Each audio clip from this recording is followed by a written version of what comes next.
Hey guys, it's Michael. Welcome back to Scratch Golf Academy. Today we're going to cover the long irons, and they're pesky little suckers, right? They're kind of hard to hit, and when you're far away on a par 4, you get nervous to hit them.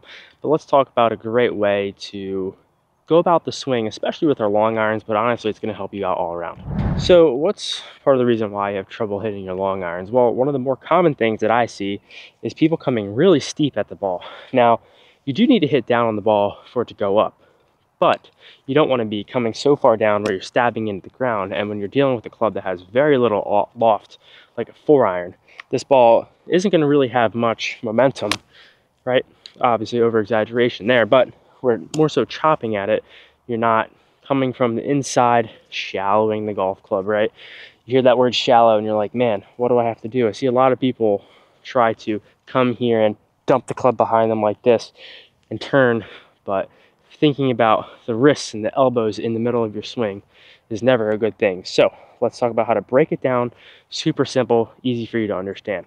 Now, when you get to the top of your swing, this move is so simple. Get to the top, drop your hands down to your hip here, and turn. Take a look now at how this club gets in a great position coming through. Top, down, first move is down, no rotation, through. And you can hit a few shots like that just to get used to it. We'll do it one more time. It's a little punch-ish shots, but you're breaking it down. Here, here, down, rotate. Now the rotation here is strictly the rotation bringing the club through. All it is a nice turn. We aren't flicking the wrists or the arms at the ball. We are strictly just turning through, allowing ourselves to rotate through the ball to give us that power. Now, how do you sort of combine that into your full swing? Well, essentially just do it faster, right? You add a little bit more rotation as the arms are coming down. So if the arms are dropping slightly, right, now you just add some more turn into the swing. Turn, arms, drop, turn. I want you to think that. Drop, turn.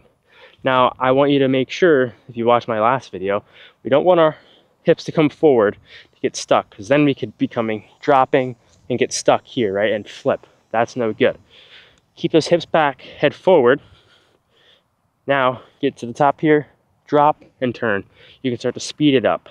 Get to the top, drop, turn. So now it's an abbreviated little punch shot.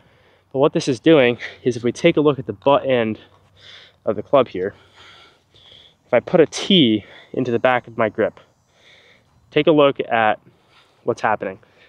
Before, if we aren't shallowing the club, right, this tee is coming so steep, almost vertically down into the ground, right? And that's going to be such a steep attack angle, right?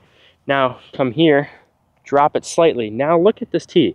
We are now pointed outside of the ball, which is honestly a great place to be. And we add a little bit more rotation, so it's a drop, turn. Now, we're coming more from the inside. We're not coming steep, and that's going to allow us to still hit down on the ball. I don't want you to mistake this for leaning back and hitting up. You're still hitting down on the ball, but we're allowing ourselves with a long iron to lower that angle of attack, not get so steep. We're still hitting down, but to add some more rotation and a little more fluidity to the swing. So when you get into a full swing going, I'll leave the tee in there. Here, drop, turn. A little bit of early extension there. If you see that ball starting to overhook, you see a divot going out to the right a little bit too much, that means that you're not keeping your hips back. That's super important here. Don't want you to get flippy. It's really not about the wrists. It's about the arms coming down, adding rotation. One more. Here, drop, turn. Much better. So think of that when you get to the top, drop, turn. It's going to allow you to get a little bit more fluid, the swing to feel more connected, and overall help out your long irons especially, but honestly all the clubs in your bag. So give that a try. Make sure to subscribe to Scratch Golf. Check out my stuff over on That Golf Grind. See you out here real soon.